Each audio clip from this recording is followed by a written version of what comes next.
Thanks, Senator Klobuchar. I took an interest in school lunches and started looking in my state at what the kids are eating.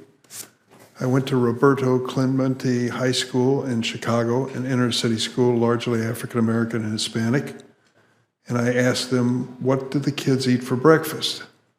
And they said, oh, the most popular breakfast here are a bag of Flaming Hots and an orange pop.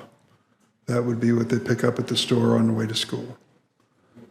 I also went to Westinghouse High School, which is on the west side, and a beautiful school, and asked to sit down at the with school lunch. They didn't particularly want me to do that, but I did anyway. The menu that day featured corn dogs, which is, we believe, the source of all life in the Midwest, pizza, and for vegetables, French fries. That was the lunch. I also have paid close attention, as I hope my colleagues have, of the trash cans in the lunchroom and what's being thrown away by the students. It's entirely too damn much food being thrown away to start with. And I often wondered, we can give speeches and do our analysis in Washington, but the bottom line is, what will those kids eat during the course of a school lunch? Bottom line. So I look at this controversy, and I suppose it's a controversy as to whether whole milk should be allowed, required in school lunches. Your background, I take it, is in nutrition.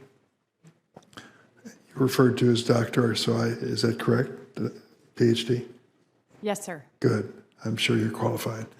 And I am also sure that we are always asking the question when it comes to nutrition, too much fat, too much sugar, too much sodium. Aren't those the three things we kind of boil the conversation down to? Yes, those are key components that we look at. So let me ask you a question. I know where Senator Marshall's coming from.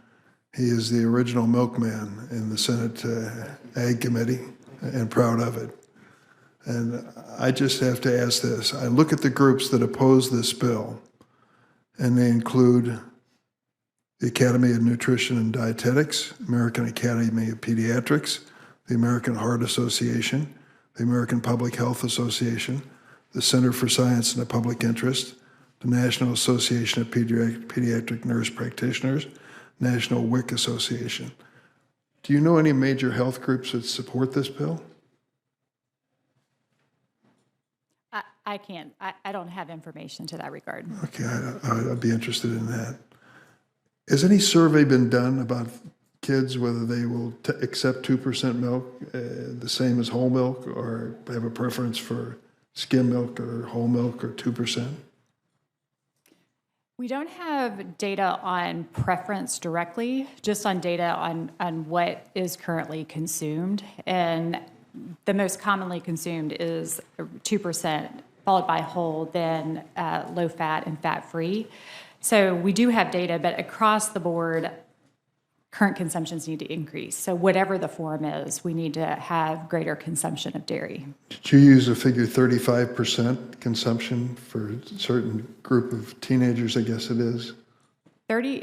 Using the most recent data, about 35% of adolescents consume fluid milk on any given day. I'll tell you, I'm just amazed it's that high. I really am. When you consider all the advertising for all the pop and soda and sweetened drinks that these kids are exposed to during the course of their lives, and the advertising for milk is virtually zero, as I see it. I think we need much more milk consumption. But moving in the direction toward those soda and pop drinks, it certainly can't be good for kids, for their teeth or their health. Thank you. I yield.